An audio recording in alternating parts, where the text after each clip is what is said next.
Good evening, everybody. Welcome to Turfgrass Epistemology. It's been a while. It's been, a month since I've been on the air, Christmas break. And then what happened was here in Lexington, we had a little bit of a snowstorm and my kids have been out of school for the 2 weeks since they were supposed to go back to school.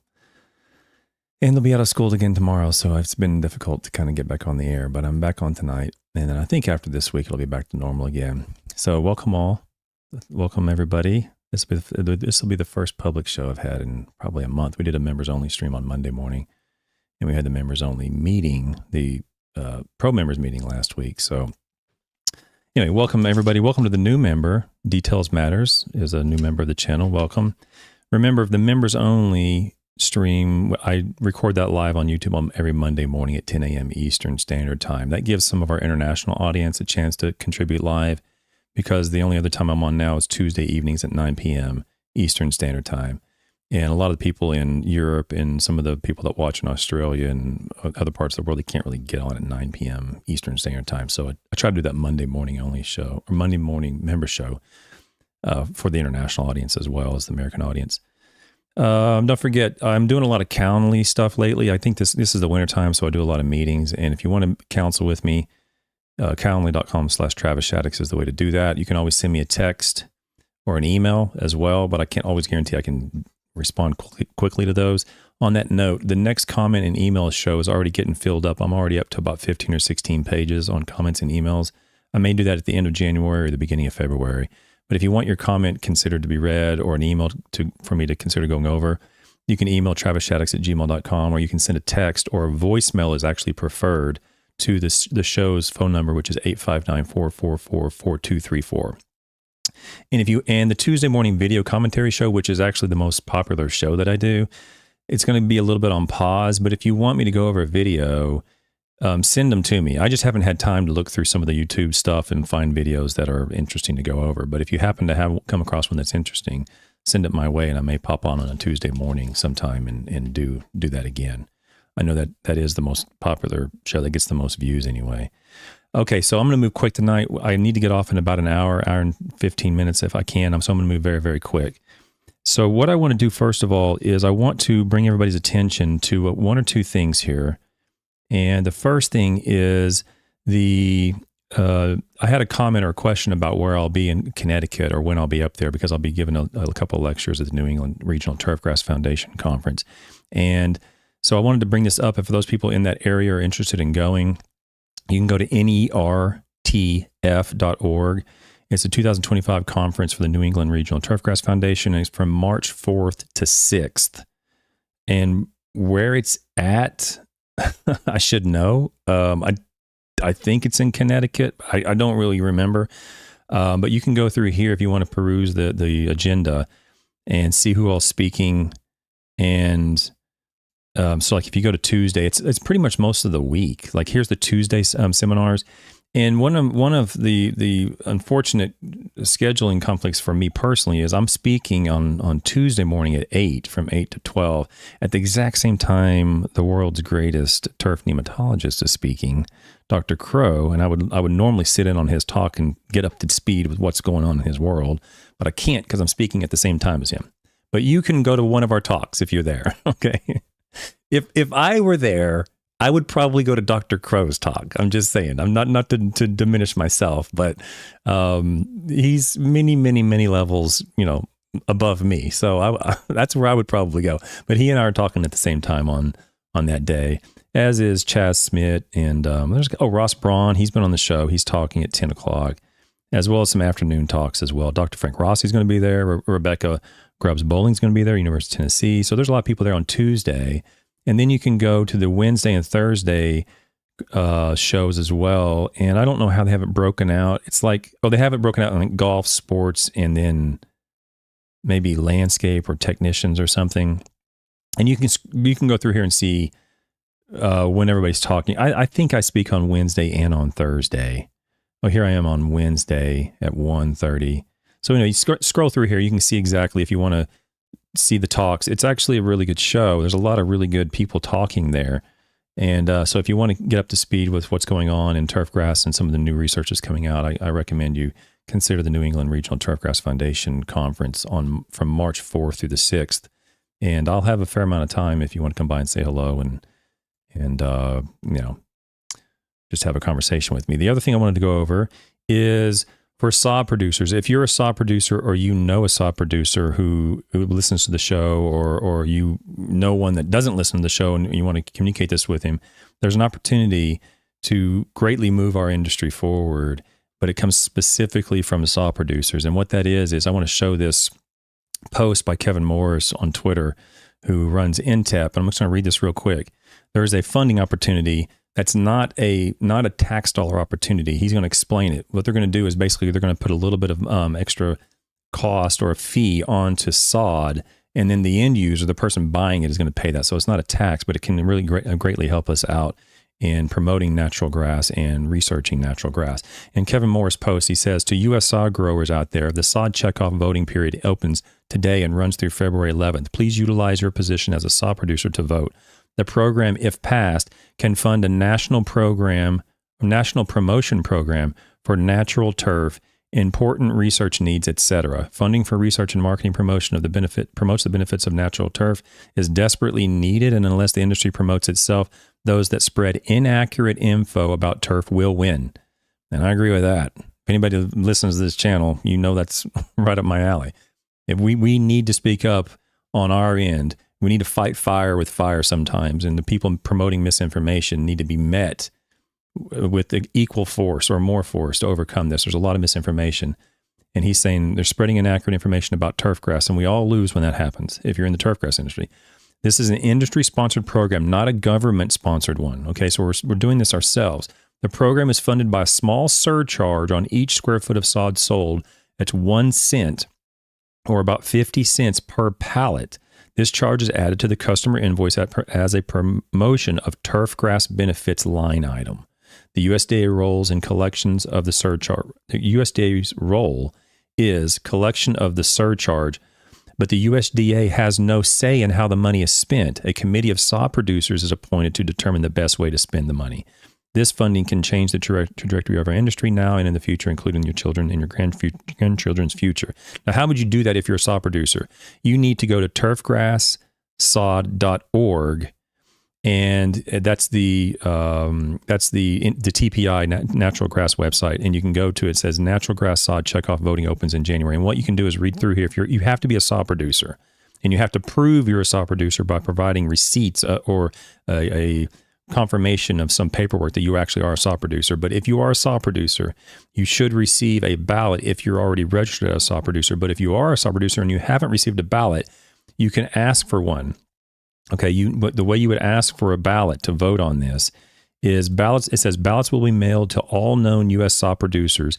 Additionally, any sod producer who wants to vote may request a ballot by emailing Maribel Reyna at the address below, and her email is maribel.reyna, maribel.reyna at usda.gov, and Maribel will send you a ballot to vote. And all this is like we're basically providing a surcharge of money that will be a little bit of a surcharge on sod that the sod producers themselves will determine and manage where that funding is best spent, not the government. Okay. So for all you libertarians out there, that should be right up your alley, and Republicans as well, probably. Okay, so I wanted to make sure I make a point of noting that you have to vote if you're a sod producer before when is it? February 11th, I think it is. Yeah, it closes at 5 p.m. on February 11th. So please, if you're a sod producer, take the time to vote. That funding promotes natural grass, and it promotes research on natural grass. Okay. Thank you very much for considering that. And that's it. Okay. Now, this might be the first show in the history of turfgrass soil shows where I'm going to talk about soils and turfgrass, base cation saturation, and flat earth on the same episode. Okay. And I'm going to try to do it without breaking a smile if I can do it. Okay, so I guarantee I won't be able to do it. So one of my little guilty pleasures I posted in the community tab a couple of days ago is flat earth. I love watching flat earthers. I've attended flat earth conferences. I'm on video. I'm on the what's the name of that guy late at Jimmy Kimmel. I'm on the Jimmy Kimmel show. When he posted the flat earth, I'm in the background videotaping it when there's all this craziness going on. So you can go back on YouTube and look at that video. But I'm fascinated with the psychology of flat earthers. They're very confident. They're suffering from severe cases of Dunning-Kruger, amongst many other things. But when I sat in that conference, I really got an understanding of the massive amount of misinformation and misunderstandings that a lot of people can fall victim to. And I'm going to make a connection between that and some soils stuff today. But because I watch so much flat earth stuff, I'm familiar with what's going on in Antarctica. There was a pastor named Will Duffy, I think was his name.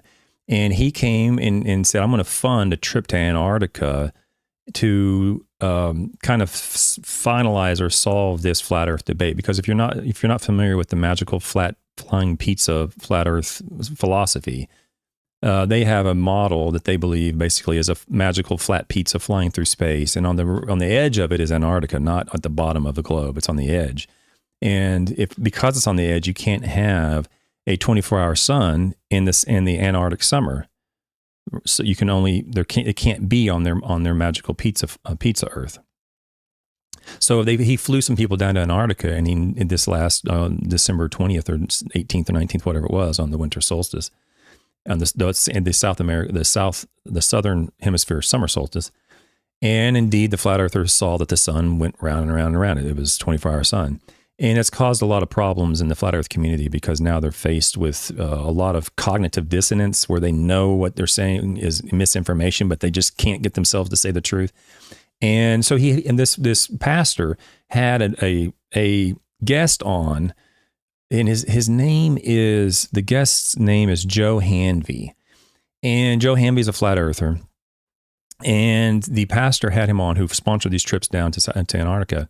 The pastors had him on to basically communicate to Joe Hanvey how he was misinformed or misunderstood the models and so forth. So I'm going to show this video, okay? The reason I'm showing this video is a very specific reason, okay? But I want you to watch it. For those listening, you're just going to have some theater of the mind here a little bit. But the pastor is going to be speaking, and then there's going to be a flat earther speaking. It's only about 4 or 5 minutes long. I'm going to let it play.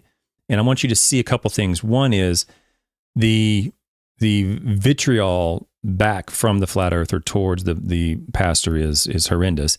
The name calling and the anger back is appalling.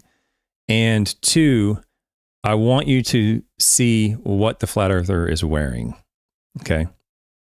So here we go. If I can get this on and situated here. Give me a second to kind of situate the videos.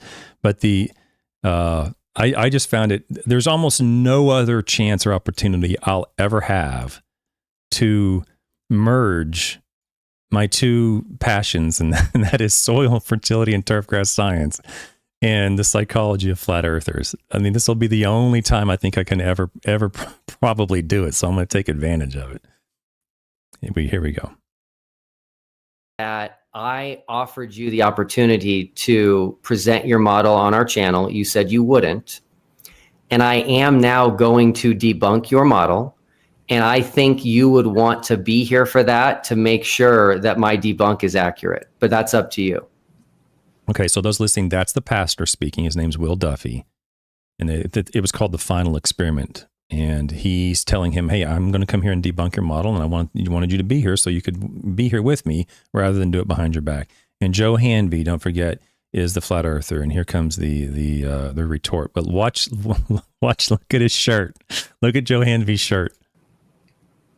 We're not here for you to debunk my model. See, I don't care. I don't care if you think you debunk my model. It doesn't matter, Will, because there's so many other people who don't agree with that. The only people who follow that train of thought are you and globe zealots like you. That's it. That's not true. A lot of biblical cosmologists think that I've clearly stated, do not cling to a model. Do not cling to me. This is not a 100% factual representation. All it is proof of concept that these things can work in a closed system with a dome structure. That has been my claim from the beginning, and this model does show that these things can work. Do I need to improve it? Do I know how to improve it? Yes, I know both of those things. This is like the very early prototypical infant stages of a model. I have tons of ideas to make it better and better, to demonstrate more and more. So you can go on and debunk. You've already been proven a liar in saying that I lied and that you could prove it, because you won't do it. You tried to use a false email, of which I have multiple witnesses that can debunk your email that are really close to me.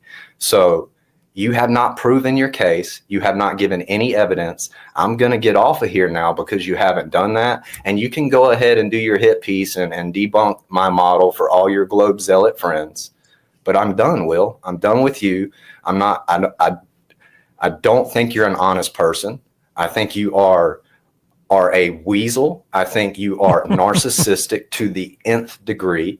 You are a manipulator. You think that you're so much smarter than everybody else, and you're not. Your ego is through the roof, and it's evident. So that's what I'm going to finish with. You hear the vitriol and the anger. What happens a lot of times there's what's called the backfire effect, where whenever you present someone with refuting evidence, oftentimes they'll cling to their position much stronger, and they'll double down on it. And that's what Joe Hanvey's doing. But I don't know if I've really communicated it on my channel much.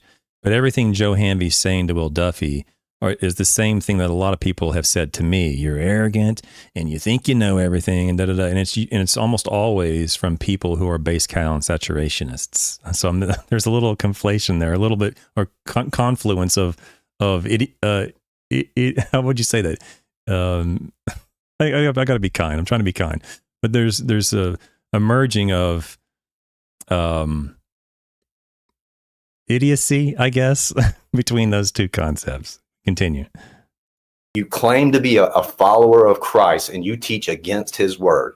You are a false teacher and a false prophet, and the Father of lights and his Messiah, Jesus Christ, are going to deal with you, buddy. They're going to deal with you. So, see Andrew Burst. That's the reason I'm showing this video, is because his shirt, for those listening, he's wearing a Lawncology shirt. Joe Hanvey, the flat earther, who's obviously a devout Christian. He's talking about the Bible, and that's one thing that you'll notice if you're ever interested in flat earthers and you go to conferences. I wasn't aware of this until I went there.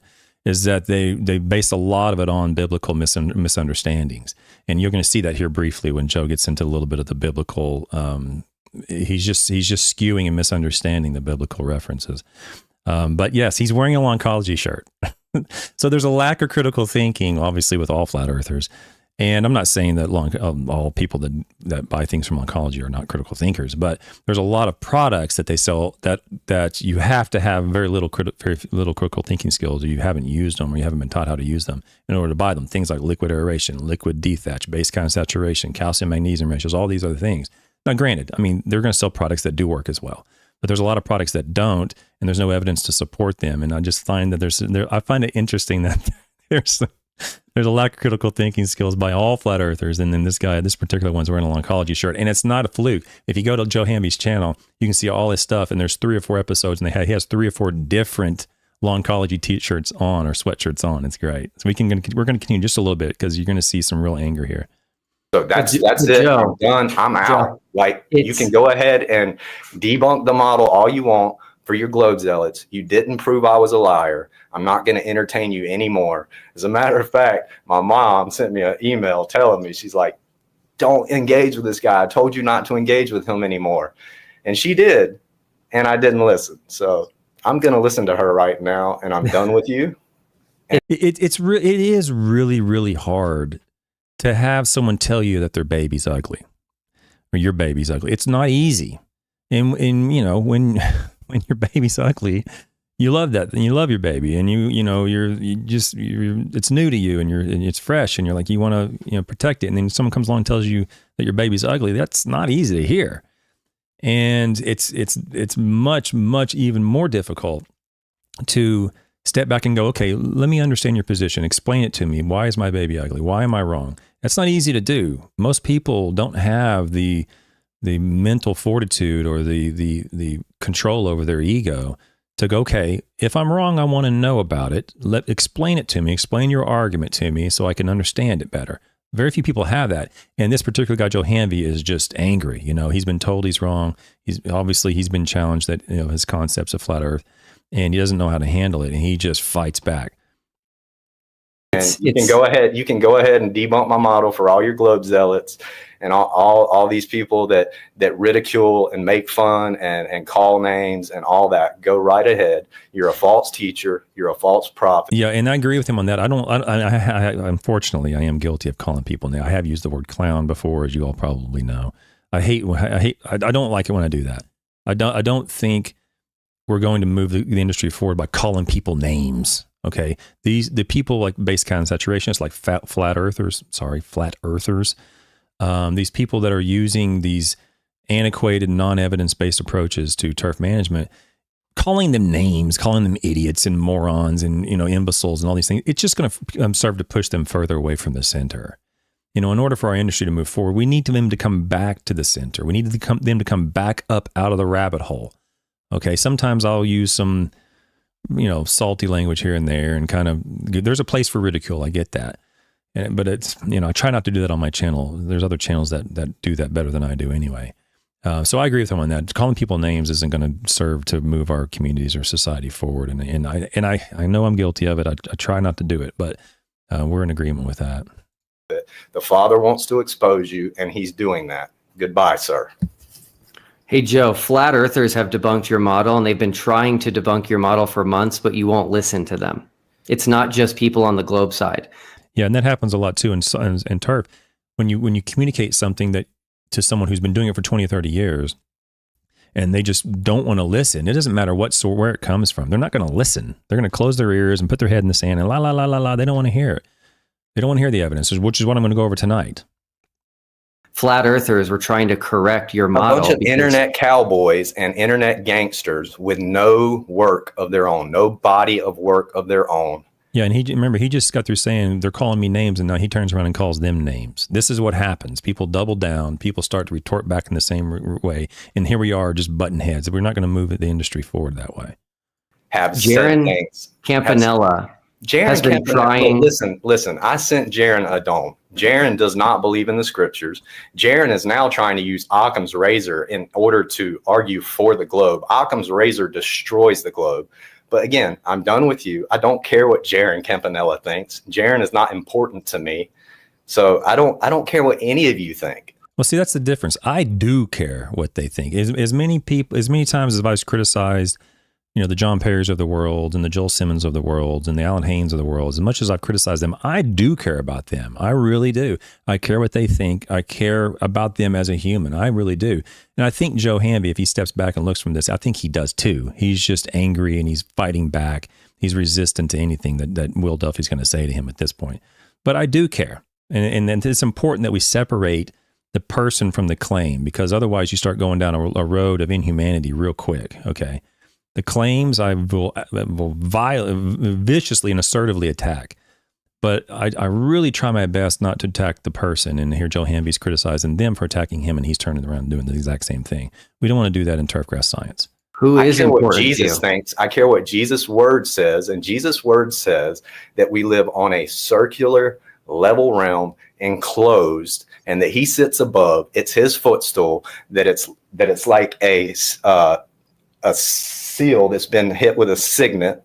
So for those of you not familiar with flat earth, that might be the first time you've ever heard that before. Might be the first time that you've seen a misunderstanding of the biblical texts or the Bible to confirm or to support a flat earth model. I don't know who else, like me, you're watching flat earth stuff, but if you haven't heard that before, that is 95% of flat earthers are heavy, devout Christians, right-wing Christians. And there's nothing wrong with that, but they're just misunderstanding the Bible. They're misinterpreting the biblical texts. Okay. But that's very common in flat earth. And all these other different things, that the sky is like a bronze mirror that reflects heat, that it's like a molten looking glass, that it's like a cast metal mirror. What is that? Job 37:18. Those are three different translations of it.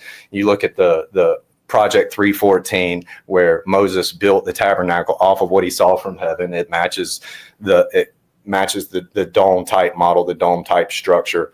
I don't care what you think anymore, Will. I don't care what all the Globe Zealots think. Go ahead, debunk the model, say you debunked it all you want. I'm going to keep doing me as Jesus tells me to do me, but you're going to be exposed. I don't know when it's going to happen, but you're going to be exposed by the Father because you are falsely representing him and you're falsely representing his word.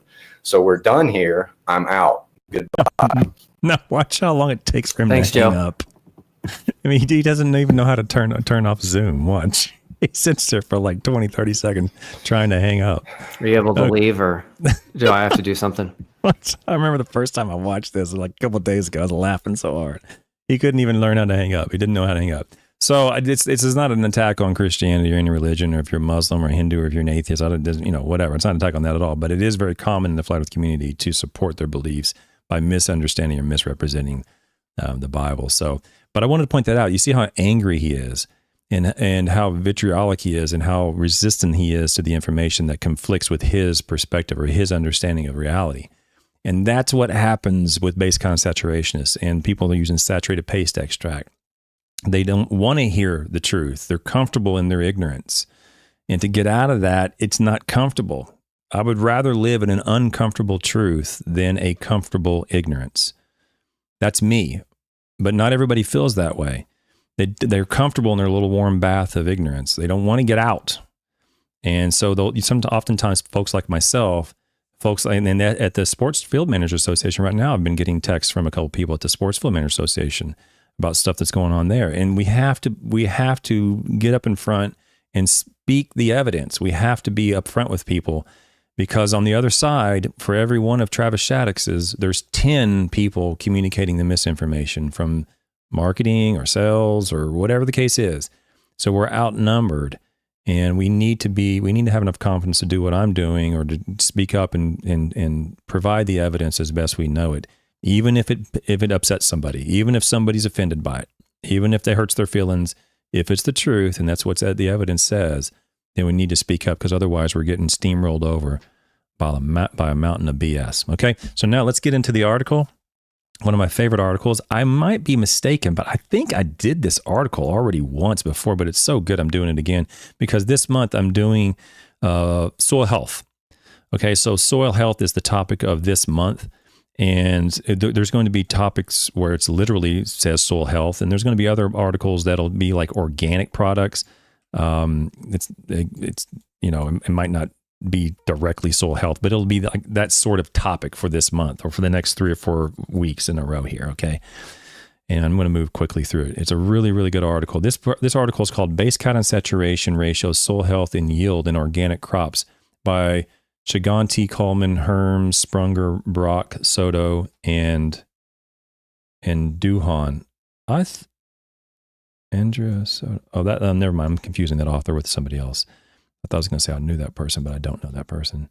Okay, so we're going to get through this, and I'm going to point out some very key things here, because I think when I was reading this before, I think I might have gone this before, but I'm going to point out some very clear key points from the other side. Their argument on base concentration is it does this, or it does that, or it does that. And this paper is extremely good at going point by point by point and showing how it's nonsense. It's complete misinformation. It's not accurate. Okay, here we go. The introduction. Base cation saturation is a soil management approach that strives to achieve targeted percentages of exchangeable soil calcium, magnesium, and potassium. The development of base cation saturation ratio theory dates back more than 100 years, when Lowe first proposed the concept of optimal calcium magnesium ratios in soil. There was a video by another YouTube channel where he had a scientist on. And he's like, well, Albrecht did this in 38 or 39. True, but he wasn't the first one. Oscar Lowe was a student of Liebig, and he's the one who first started promoting this calcium magnesium thing. And I believe, I'm not mistaken, he did a lot of work in Costa Rica. But I also believe a lot of his papers were published in German. So if you go back and look at some of the old literature, you have to get it interpreted from German, I believe, if I'm not mistaken. But Oscar Lowe was one of the first ones in 1892 to start talking about calcium magnesium ratios. Work by Baer and colleagues on calcium magnesium ratios influenced William Albrecht and Graham, which finally led Albrecht to conclude that a balanced soil should have 60% to 75% calcium, 10 to 20% magnesium, 2 to 5% potassium to maximize crop yields. And that's the key, to maximize crop yields.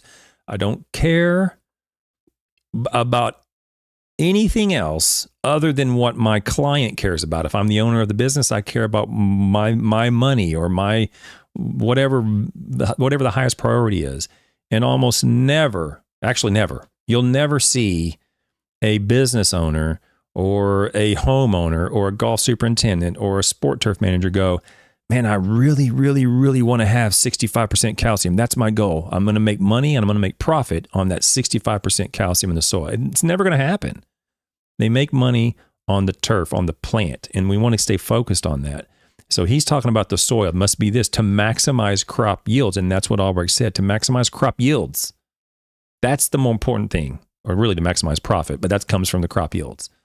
Okay, and we're going to show crop yields in this paper.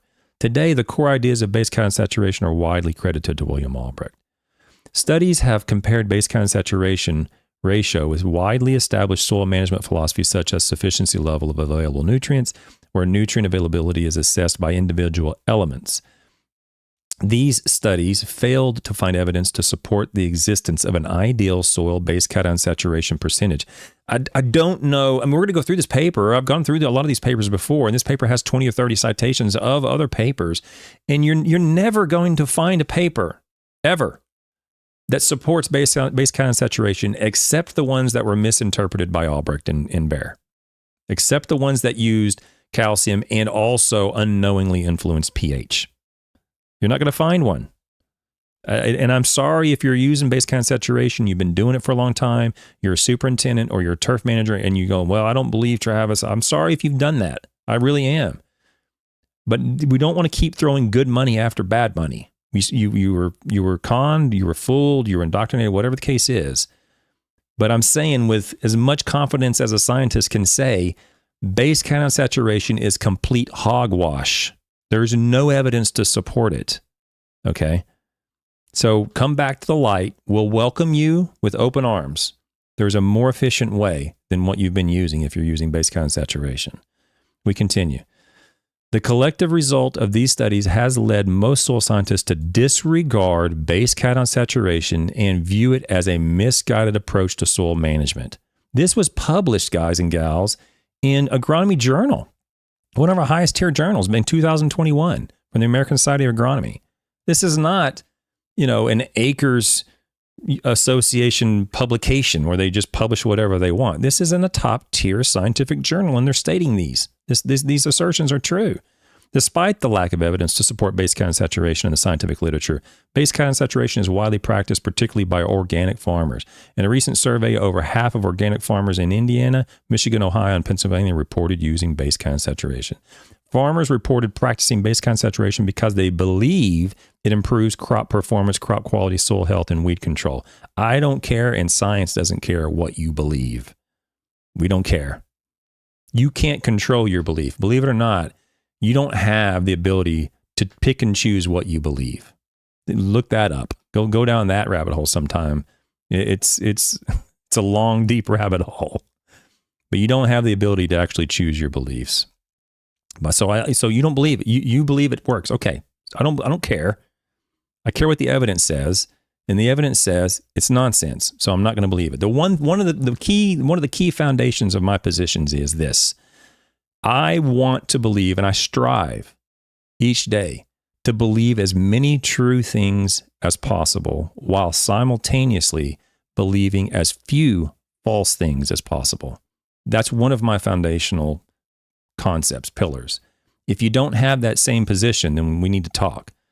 It greatly affects human well-being if you have a different perspective, if you don't care what's true, if you don't really care if your beliefs are true, if you don't really care if they're false or true. If you don't care, it's a very dangerous position. Okay? That's one of my main positions. I want to believe as many true and as few false things as possible. The practice of base cation saturation is commonly found in the crop consulting and turfgrass industries. For example, Brookside Consulting has a large network of over 200 consultants that's widely practiced base cation saturation, working with 2.6 million hectares of crops. or turf around the world. Likewise, numerous commercial soil testing laboratories report base concentrations and calcium magnesium ratios on their soil test reports because clients often request this information. I don't care. If the client requested you to go jump off a bridge, you wouldn't do that. That's one thing that drives me nuts about academia is that they'll sometimes, occasionally, in the case in Kentucky is a perfect example, they'll just put it on there anyway because someone's asking for it, even if it's misinformation, even if it's non-evidence based. It's the tail wagging the dog is what it is. In interviews and case studies, private crop consultants and farmers ascribed positive changes to soil physical, chemical, and biological properties while implementing base concentration practice. And you'll see that all the time. Oh, it's about biology. You got to get the biology right, and it's going to get the physics right. It's going to get the chemistry right. It's going to get all that right. We're going to look into that and see exactly what happens tonight. In particular, practitioners most often describe improvements in soil physical structure with base concentration practices. There's not one scientist who practices base concentration that I've ever met who even knows how to measure soil physical structure. So how the hell are you saying that it actually improves it? Show it to me. Show me any paper, and I'll show you 15 that shows that it didn't. Okay? A core concept here is that magnesium makes soils tight. You've heard that. I don't know how many times I've heard that. I've shown videos on that on the channel. I've shown a lot of those videos. It shows it tight. An application of calcium helps flocculate and loosen soils. Another commonly echoed theme is the ability of base concentration practices to improve biological activities in soils, which in turn increases nutrient availability and crop quality. Now, all of this comes right off of Earthworks website. You can just copy and paste it right into this scientific journal. It's all just marketing BS is all it is. And here they're saying this. These are claims that base concentration BS artists use to convince people to buy products from them. Because it sounds very compelling. I admit, oh, you do this, it's going to increase the microbial activity, and it's going to increase this, increase that, increase soil structure. Well, in the old days, they would talk about the turf. Alfalfa yield was Furman Bear's big thing. And I believe it was soybeans with Albrecht. He did a lot of soybean work. It was a plant. And then once they realized that it's not really having an effect on the plant, what do? They move under the soil where you can't really see these things. You can't see microbial activity. The farmer can't. The turf manager can't see soil structure. It's not easy to define and easy to measure like the turf grass is, like the color of the turf, the growth of the turf, the density of turf. These things are easily measured. Well, once we realize it's not working, let's go to something else that they can't see. Basically, that's what happened. And people just keep eating it up. We need to fight fire with fire, guys. And we need to meet this head on because we're getting steamrolled over. Although claims of improved soil physical and biological functions with base concentration management have yet to be substantiated in literature, there is a theoretical and mechanistic basis for some of these assertions. For example, soil structure, including aggregate stability, governs important processes such as aeration, water infiltration, and ultimately plant growth. And they're going to measure that in this study, by the way. The role of different cations in altering soil structure through their effects on soil aggregation is well known.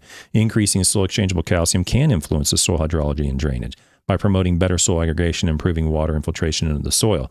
Alternatively, studies have shown elevated magnesium saturations on soil exchange sites can promote soil disaggregation through increased clay dispersion, leading to reduced soil water infiltration. This Dontasova paper right here is the only paper I've ever come across that actually has data on it. And this was the paper that has it in a lab that has magnesium levels so high it's unrealistic. Okay. So who was it? Was it it wasn't Himmler. It was Joseph Goebbels, I think. One of his sayings, and I could be wrong, don't quote me on this, but it's something along the lines of the most convincing truth is told, or the most convincing lie is told with a little bit of truth. I think that was Joseph Goebbels. Don't crucify me if I'm wrong, okay? But what they're saying here in this paragraph is there's a little bit of truth to some of this nonsense. There is a theoretical mechanism that could actually work, and that's what base concentrations count on. Because what they're saying is not out of the realm of possibility. There is a little shred of truth to it. Okay, but in reality, we never were able to really measure any beneficial impact following that nonsense. Likewise, calcium and pH play a strong role in influencing soil biological communities and processes. For example, the diversity and richness of soil bacteria communities are strongly influenced by soil pH. And that's one reason why I don't really care about soil pH in terms of nutrient solubility as much as I care about the influence on pH on microbial activity. Why? Because what is primarily driving turfgrass, and that's nitrogen, and to a secondary degree, sulfur. And both of those elements are microbially mediated in the soil. whereas things like potassium is not. Okay. Well, if nitrogen and sulfur are in high demand in the turfgrass, and both of those are influenced by microbial activity, then you very likely are deficient in that first. And then that because of that, I might want to keep my pH closer to 7 than closer to 5. I'm not saying that's always the case, but that's a good reason to use and to be concerned about pH. Not, phosphorus is insoluble at high pHs or iron's insoluble at high pHs. That is true, but that's not the driving reason why I'm sometimes interested in adjusting pH. I'm interested to adjust pH, to adjust the microbial activity, because that influences two of the elements that are very likely deficient in turfgrass systems, nitrogen and sulfur. Anyway, so we continue. With regard to base count saturation management, some key questions remain unanswered, including what specific role does magnesium play in soil aggregation processes? What role does calcium relative to pH play in improvements of soil biological activities and health? And are any soil improvements with base count saturation able to translate into improved crop performance and yields? That's the question. Disentangling the effects of pH and calcium remains an elusive task and was a major criticism of Albrecht's work that originally led to the formation of base count saturation philosophy. For those of you who don't know, what was happening back in the 40s and 50s was Baer and Albrecht were fidgeting with the calcium and magnesium saturation on clays and soils, and they were doing that by using calcium-saturated clays or magnesium-saturated clays. And they saw influences from these. But what they didn't realize was that the influence they were measuring was in fact a result of them unknowingly altering the soil pH.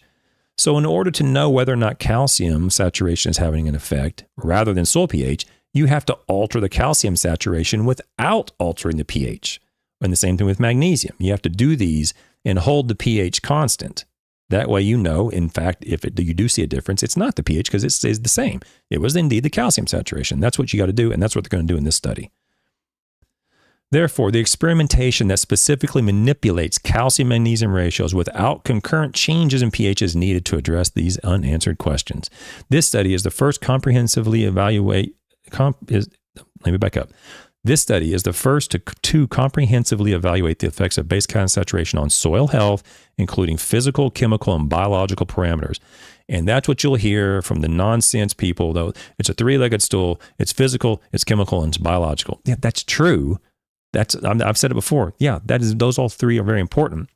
But your base count saturation BS isn't having a beneficial effect on that, and we're going to show that in this paper.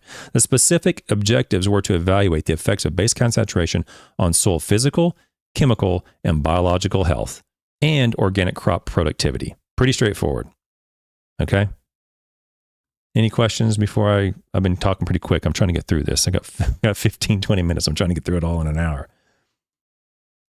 If you got any questions, throw them in the chat, and I'll try to answer them before I go.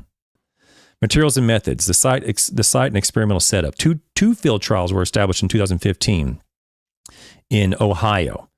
In West Badger sites in Ohio. The Herzl site is located near Bowling Green on a clay loam. The West Badger site is located near Apple Creek. So if you guys up in Ohio, you know where that is.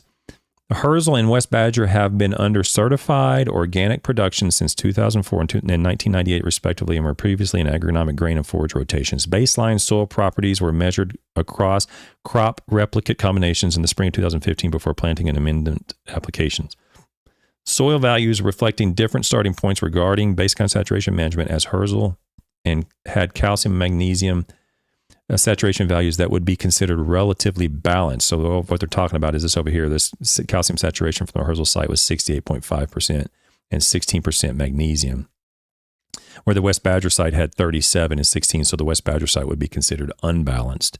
And just to point out to the BS artists who are going to try to weasel their way out of this, they go, oh, CEC was too low. Well, both of these are well within your nonsensical range of 10. They're both above 10. Okay. Even though it's complete nonsense, this qualifies at these, both of these qualify as soils that would respond well to base count saturation according to your mythical, magical base count saturation philosophy. There's just a little bit of sarcasm in my voice tonight, if you can't tell. 3 treatments. They used Epsom salt, which is magnesium sulfate, gypsum, which is calcium sulfate, and a non-treated control. Experimental plots measured 4.6 meters by 85 meters and 6 meters by 12 meters at the West Badger site. Okay, amendment applications were based on the baseline calcium magnesium ratios and input from our stakeholder advisory committee consisting of farmers and crop consultants who were actively practicing base count saturation. Gypsum was applied to increase calcium magnesium ratios, and Epsom was applied to decrease calcium magnesium ratios. Now notice they're using calcium sulfate and magnesium sulfate. And I've heard online this time. I mean, how many times?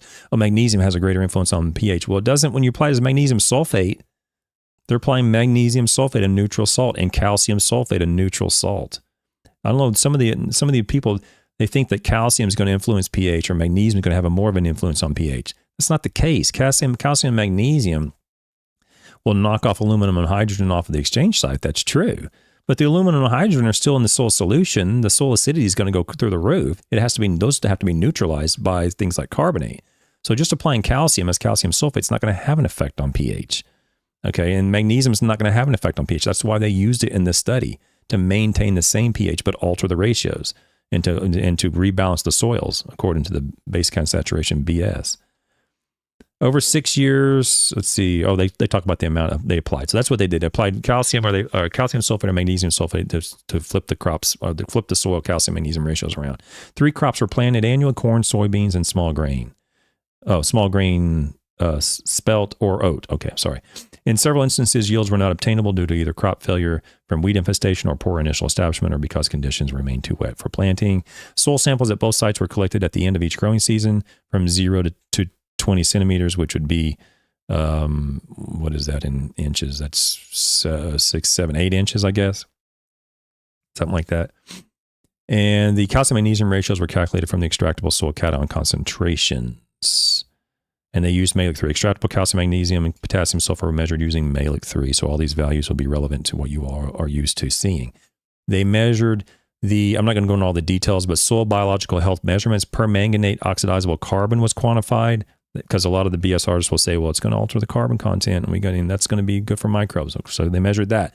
Mineralizable carbon was determined by measuring the CO2 evolved during a 24-hour aerobic incubation. So they measured that. Soil protein was quantified.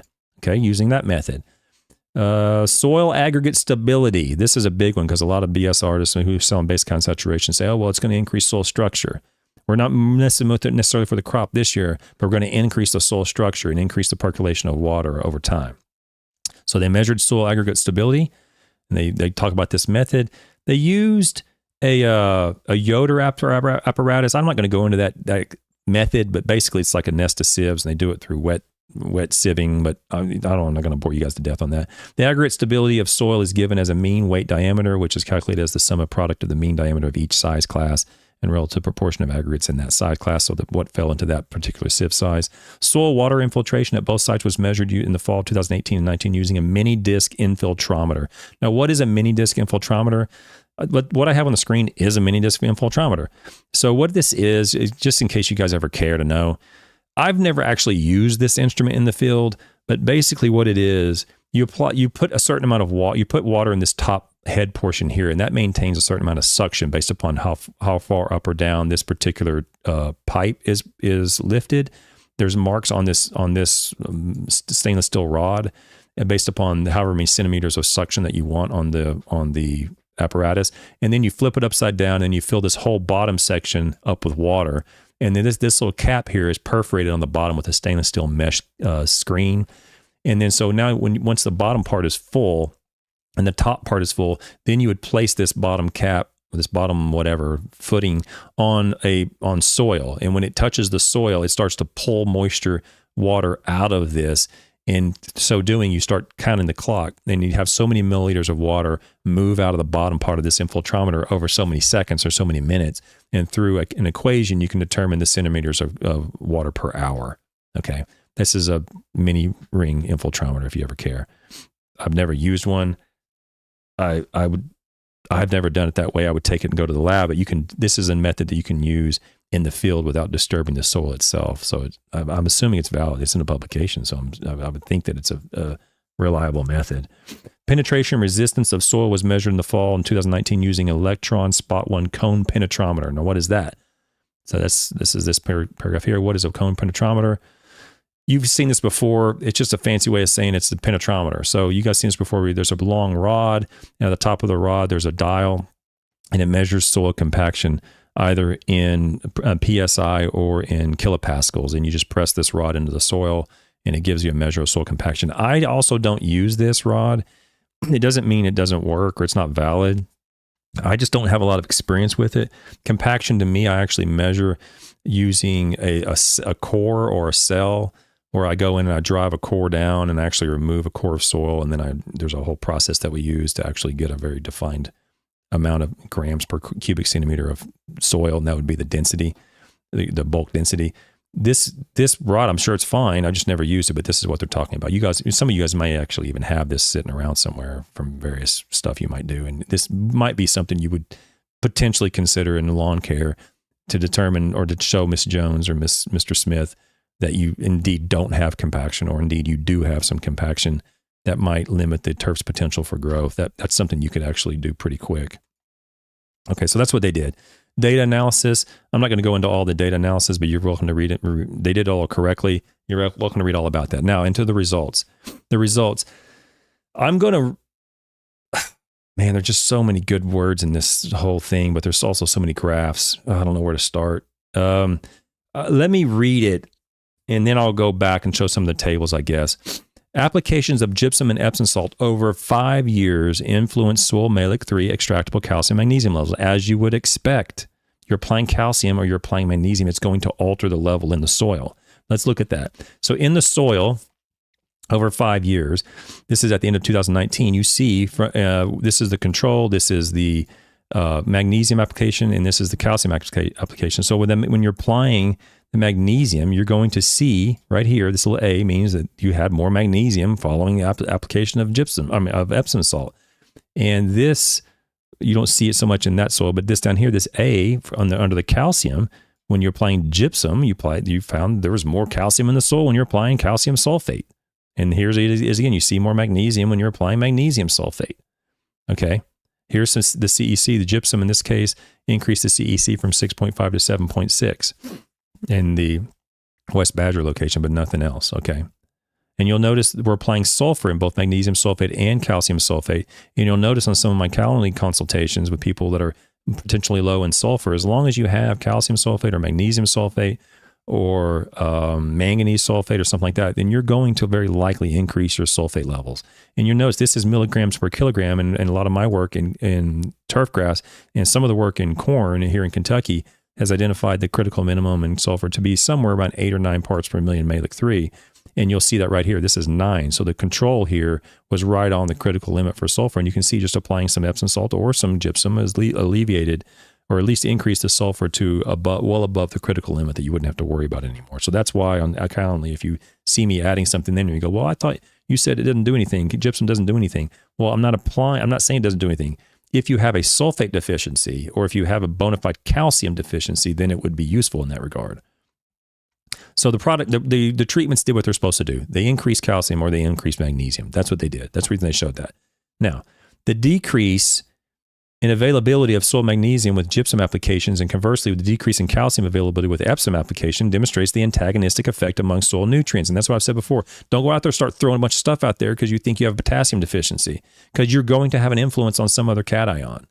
And if that other cation happens to be right at the critical limit and you knock it off the soil colloid, now you're below the critical limit and you didn't even know it. The same thing goes for calcium. You throw a bunch of calcium out there and your potassium is like right at, say, 40 parts per million malic-3, right on the critical limit. And you throw a bunch of gypsum out there, that calcium is going to remove some of that potassium off the soil colloid. And now you put yourself into a potassium deficiency by applying a product like gypsum that you probably didn't need to begin with. That's going to happen. Okay. I'm not going to go through the rest of the soil nutrient stuff. You can read all out of here, but I'll go skip down to the bottom. We found that applications of either gypsum or Epsom did not significantly change potassium levels in plant tissue, though. And that's oftentimes what you'll see. The tissue concentrations of nutrients are, for the most part, going to stay the same relative to each other. There's going to be slight alterations under certain circumstances, but for the most part, the percentages of potassium are going to still be about half the percentage of nitrogen. That's what it's going to end up being. Gypsum applications increased calcium-magnesium ratios, and Epsom application decreased calcium-magnesium ratios, and these differences grew greater over time. And that's exactly the intention of those treatments. So they're simply saying our intended result of these treatments did occur. And you'll notice, make sure we're clear on here, the soil pH was the same all across the Herzl sites, regardless of the Epsom or the gypsum. And it was the same in the West Badger, regardless of Epsom or gypsum. It was 6.8 in the Herzl, and it was 6.9 and 7. It was all the same in the Herzls. But in the West Badger, which was a different soil, 6.4, 6.3, 6.4. So the authors were altering calcium magnesium and calcium magnesium ratios without altering the soil pH. And that's not what Baer did, and that's not what Albrecht did. Okay? Soil biological health. This is a big thing. Soil biological health. Oh, we got to increase the microbial biological health. That's where it all is. We're going to live and die on microbial activity and biological health. That's the reason we do base count saturation. That's the reason we do saturated paste extracts, because we know it's going to increase soil biological health. The reason they bank on that is because you can't see that. A turf manager can't see that. A saw producer can't see that. A sport turf and a golf superintendent can't go out and see soil biological health. So let's use that. Let's see what happened in this case. Gypsum and Epsom's application had no effect on measured soil biological health properties. Table 3. Table 3. Soil biological indicators. Permanganate oxidizable carbon, mineralizable carbon, and soil protein. Not a damn thing happened in either soil when you applied calcium sulfate or magnesium sulfate for whatever many years, 5-6 years. 2 locations, the exact same oxidizable carbon, mineralizable carbon, and soil protein. So don't give me any of this crap about how your magical ratios are going to have an impact on soil biological properties unless you can back it up with some evidence. And as of now, you can't. Everybody knows what I'm talking about. It's just complete and utter BS nonsense. And I'm backing it up with data. Okay? And this is not the only paper. You can go find 5-10 other papers that say the same thing. Okay, you're not going to have some sort of profound beneficial impact on soil biological health indicators by following base cation saturation. It's an absurd claim. There's no evidence, and here's refuting evidence. This is all refuting evidence, guys.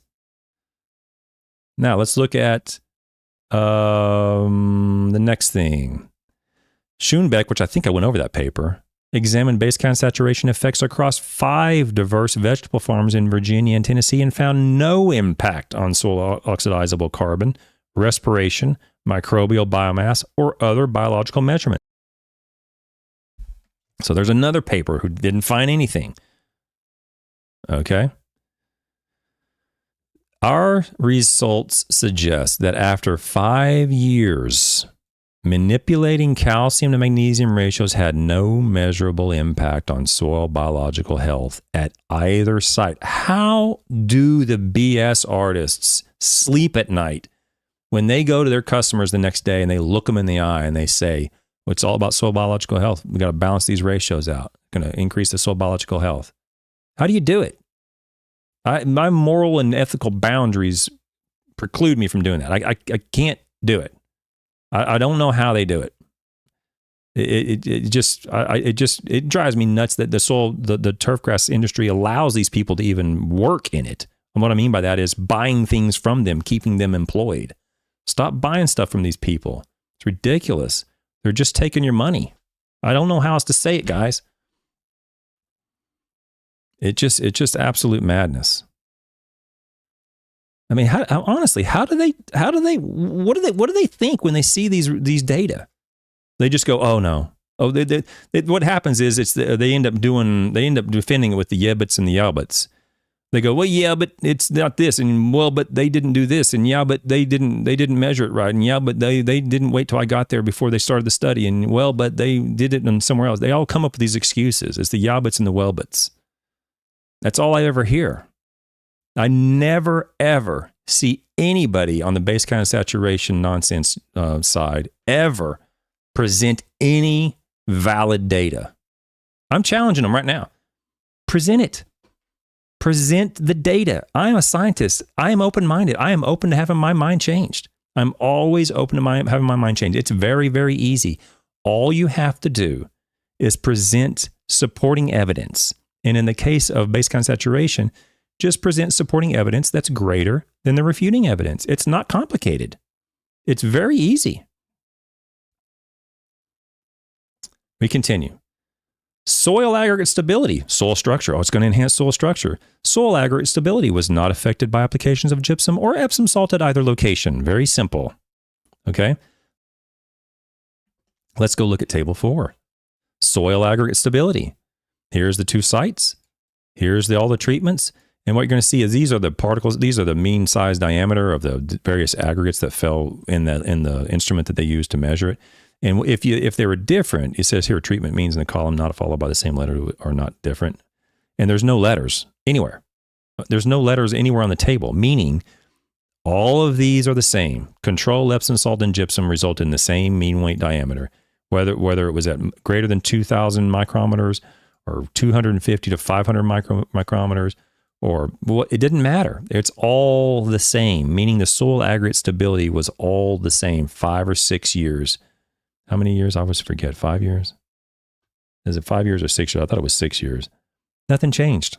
Soil aggregate stability had the Epsom salt, the calcium, the magnesium ratios had zero impact on all that. None.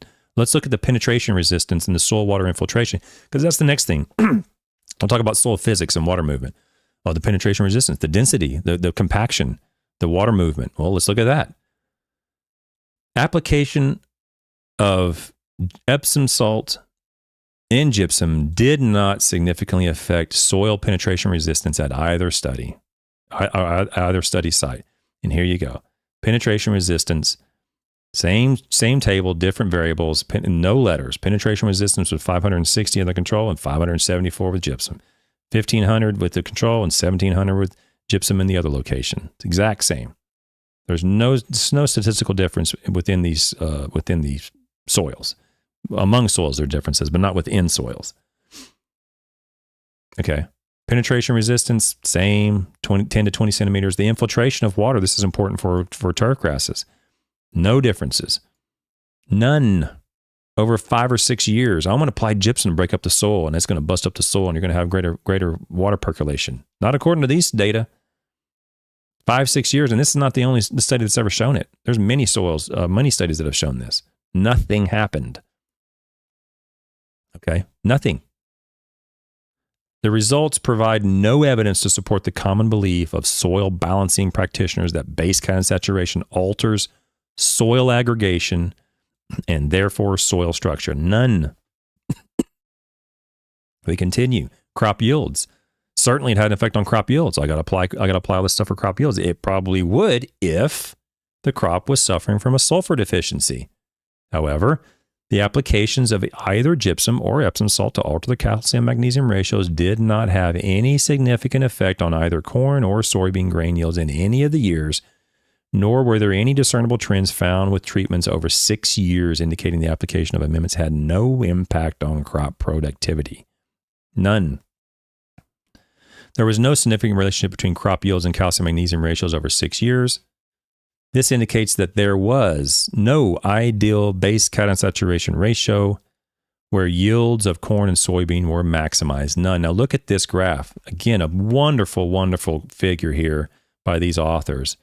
A fantastic figure where we have grain yield on the y-axis and soil calcium magnesium ratios on the x-axis. And you'll see similar graphs that I've actually generated from Dr. Baer's own data. Very, very similar graphs. And you see the soil calcium magnesium ratio is going from, say, 1 out to about maybe 11 in the Herzl soil and going from about 2 out to about 7 in the West Badger soil. And you'll see the grain yield for soybean was exactly the same. Didn't matter. No effect. Grain in Herzl or in West Badger, this line says it's exactly straight. Didn't matter. There was no effect. You had maximum yields occurring at 1 calcium magnesium ratio in the Herzl soil, and you had maximum yields occurring at 11 or 12 on soybeans and on corn. Same exact thing. No relationship whatsoever. And I want to make sure that's clear. There's no relationship between plant productivity, in our case, we're talking about turf growth, turf quality, turf color, turf yield, whatever, and a calcium to magnesium ratio. There's no relationship. And we've shown similar ratios like this on turf grasses. On putting green turf grasses and on fairway turf grasses. There's no relationship. The ratios can be widely all over creation, and you can still have the very same identical turf growth and performance. We'll continue while we wrap this up here real quick. Okay. Our results,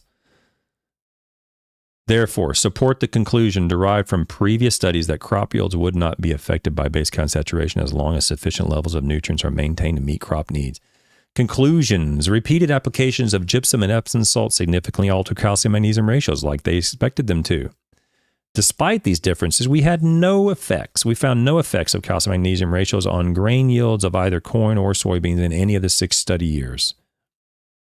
In addition, despite testimonials of altered soil structure with changing calcium-magnesium ratios from base count saturation practitioners, we did not find any evidence of altered soil structure in this study, as aggregate stability, penetration resistance, and water infiltration were not affected by either Epsom or gypsum applications. Soil biological health was also not impacted by either gypsum or Epsom applications, and there were no significant differences observed between oxidizable carbon, mineralizable carbon, and soil protein. We therefore conclude that this study provides no evidence to support an ideal cation saturation ratio where maximum yields are found. Our data corroborate other reports that yields are not related to base cation ratios. Overall, our results align with the conclusions of previous studies, providing no objective evidence to support the claims of base cation saturation theory with respect to soil health and crop yields. I don't know, other than what I'm doing, I don't know what else to do. We for years, going back into the 90s, I sat back in the background and I just thought to myself, well, whatever, just let them do their thing. Don't rock the boat. Just let them sort of, be content in their little fantasy world of flat earth, base cation saturation. Just let them do their thing. They're harmless. It's not harmless. It's having a tremendously negative impact on our industry by fleecing our industry out of money that we need, by unnecessarily applying nutrients. It's just a grift. It's a racket. And we must, in my opinion, meet this thing head on. And we must fight fire with fire. We must have people that have the knowledge and the evidence and reading papers speak up, speak at conferences, stand up, maybe not necessarily be rude, do it professionally. But if they're going to speak at a conference, go speak at a conference. In fact, right now, like I said, I got a text earlier and one of my friends was speaking at the Sport Field Managers. And he's like, oh, I gave this talk and thanks for helping me out with this base cation saturation quote. I helped him word this quote. And I go, you are aware there's actually someone at the conference that's saying the exact opposite. He goes, really, where? So he wasn't even aware, but I'm glad he was there because he's saying, hey, this is errant. And because there's somebody else saying that you should be doing it, following these magical calcium magnesium ratios. Speak up, be verbal. I'm not in a position. I'm 48 years old. I'm too old to live the rest of my life sitting in the background anymore. They've had their due. They've had their run. We need to shut it down before they do any more damage to our industry. Okay, guys and gals, that's my position. Okay, let me read the text. I see 1 or 2 questions, and if I can ever figure out how to put these quotes on the screen, I would, to highlight them for you guys that are asking good questions. Okay, Chuck Benzing says, someone asked yesterday, what is soil health? Could you provide an answer? I will provide an answer to that, and it's either going to be Monday morning, the members only. Are you a member? Yeah, you're a member, Chuck. It'll either be Monday morning, the members only channel show, or next Tuesday. I'm going to define soil health using, there's a pamphlet that I like to use. But what I'll say is, my position on soil health is, I don't use soil health. I will listen and account for soil health parameters. But to say soil health is a big black box, how are you going to measure soil health? What number are you going to put on it? Give me a number. What does it mean? You tell me the soil phosphorus level, I know what that means. You tell me the saturation, hydraulic conductivity, I know what that means. The soil texture, I know what that means. Microbial activity, I know what that means. Those are all soil health criteria, parameters. So I'm not a big advocate for using this term soil health. And I'm going to go into the Haney test, the Haney soil health tests coming up. That is, there's a carbon burst technology that they like to use, and they're using that as a parameter to give a soil health number, a soil health test score. And I'm going to show many publications, at least 2, maybe 3 publications that show that this Haney soil health test, hopefully you haven't used it, but if you ever do come across it, it hasn't been developed to the point where we should have hardly any confidence in it in determining a soil health score. Okay. But I'm going to go into that in the coming weeks. Okay. But there is not a consensus of the definition of soil health. There never will be, just like there never will be a definition of human health. You put 1,000 clinicians and medical practitioners in a room and say, come up with the definition of human health. They'll be in there to infinity. They're never going to agree on what the exact definition of human health is. So we sure as hell ain't going to agree on the definition of soil health is. You can come up with a definition you want to, but what I care about is the parameters, the soil health indicators. Those we can measure. Those we can determine reasonable ranges whereby we can predict what would result in a plant response if we go out of those ranges or we stay within those ranges. That I'm all for. But coming up with some number, I just think it's a marketing phrase. And I know there's a soil health institute, and that's the federal government, state government's throwing a bunch of money at it. I get that. So a lot of people are not going to have my position. A lot of scientists won't take my position. I understand that. But I'm just all about measuring the parameters and the things that we can measure. Don't try to manage what you can't measure. And we can't measure soil health. We can measure soil health parameters, soil health indicators. That we can measure. Okay. Yeah, more too. Well, but maybe they just need to use even more calcium, magnesium. These are even more micro. Yeah. All right, Gray. Thanks for the compliment, Gray and Jonathan Rawson. Welcome. If you're new, Jonathan, I'm sorry I don't remember your name, but if you're new, welcome. I'm ready for the spring too. I got 6 or 7 inches of snow still outside my front door, so we're trying to get through that. Thanks, guys and gals. I did get through it pretty quick tonight. I'll be back Monday morning next week for the members only show. Look for that. And then again, Tuesday evening next Tuesday. Okay. Thanks, guys and gals. We'll see you next week. Bye.